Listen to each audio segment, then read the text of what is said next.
Olá, estou me dirigindo mais uma vez aos membros da Igreja Batista do Paraíso. Hoje é sábado, 28 de março.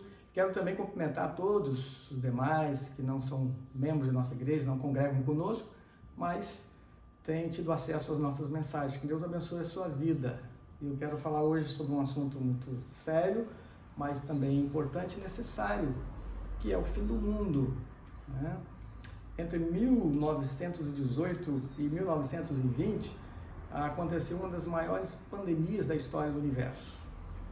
Cerca de 50 milhões de pessoas morreram por causa da gripe espanhola, também conhecida como a gripe de 1918. Né? E como acontece nessas ocasiões, aconteceu lá e também tem acontecido nos nossos dias, começam a surgir os profetas apocalípticos, e aí começam a dizer, é o apocalipse, é o final do mundo, e aí as pessoas começam a ficar um pouco desesperadas diante dessa situação.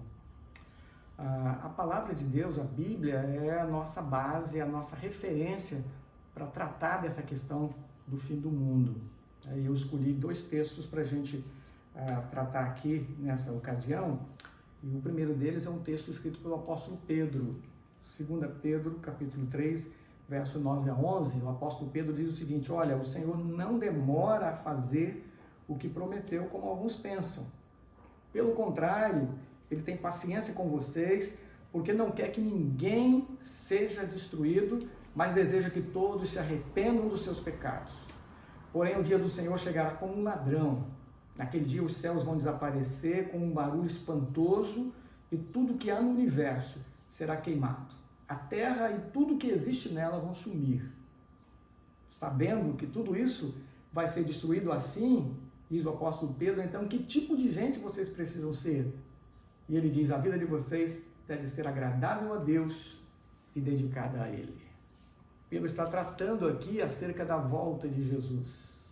E ao tratar aqui acerca da volta de Jesus, que alguns na época achavam que isso não ia acontecer, porque já haviam falado nisso e não tinha acontecido nada, Pedro está dizendo, sim, esse dia vai acontecer. E ao tratar disto, Pedro está dizendo que nesse dia, ou seja, no dia do Senhor, como ele coloca aqui no verso 10, o dia do Senhor, e essa referência ao dia do Senhor, aqui uma referência à volta de Jesus, ele diz, então, nesse dia, ele vai dizendo que, olha, naquele dia os céus vão desaparecer com um barulho estrondoso, tudo que há no universo será queimado, a terra e tudo que existe nela vão sumir. Ou seja, Pedro está dizendo, a volta de Jesus encerra a vida aqui na terra.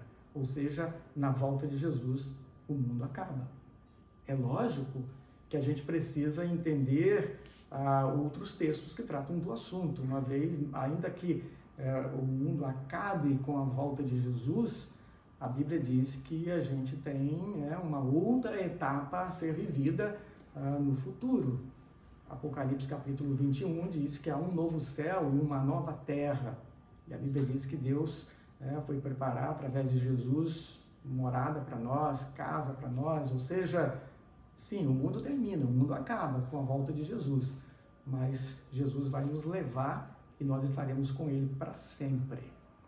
O outro texto que a gente encontra aqui é o texto de Hebreus, capítulo 9, 27. Hebreus 9, 27 diz o seguinte, cada pessoa morrerá uma vez só e depois será julgada por Deus. Algumas traduções dizem, ao homem está ordenado morrer uma vez só, vindo depois o juízo.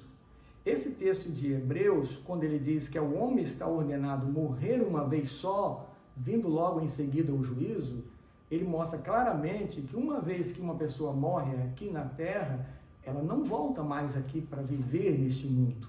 Se ao morrer nessa terra a pessoa não volta mais, porque o texto diz ao homem está ordenado morrer uma vez só, isso significa que o mundo acaba para as pessoas que morrem fisicamente. Voltando a 1918 e 1920, na gripe espanhola, quando alguns diziam que o mundo ia acabar e outros começaram a debochar porque não acabou nada, a gente pode afirmar que sim, para cerca de 50 milhões de pessoas naquela época, o mundo acabou. Assim como para muitas pessoas nos dias atuais, o mundo já acabou, uma vez que já passaram pela experiência da morte física. Então, seja agora, ou seja no futuro, seja na morte física, ou seja na volta de Jesus, sim, o mundo vai acabar. A questão é como a gente encara essa situação. E aí, então, o apóstolo Pedro faz justamente essa pergunta no verso 11. Ele diz, sabendo que tudo isso, sim, vai acontecer, que tudo isso vai ser destruído, que tipo de gente devemos ser? E ele diz que a nossa vida deve ser agradável e dedicada a Ele, Jesus, a Deus. Eu ainda complemento com um texto do profeta Amós, no capítulo 4, no verso 12, o finalzinho do verso 12, o profeta Amós diz o seguinte, olha, prepara-te para encontrares com o Senhor teu Deus. Portanto, eu quero afirmar, com base nos textos que nós lemos, poderíamos citar outros, que sim, o mundo vai acabar. O mundo já acabou para muitos. E é muito importante que estejamos preparados para essa verdade. Deus te abençoe. Deus abençoe a sua vida, a sua casa, a sua família. Que você tenha um bom final de semana e aproveite para se firmar com Cristo, se firmar com Deus, para entregar a Ele a sua vida, os seus cuidados. Em nome de Jesus. Amém.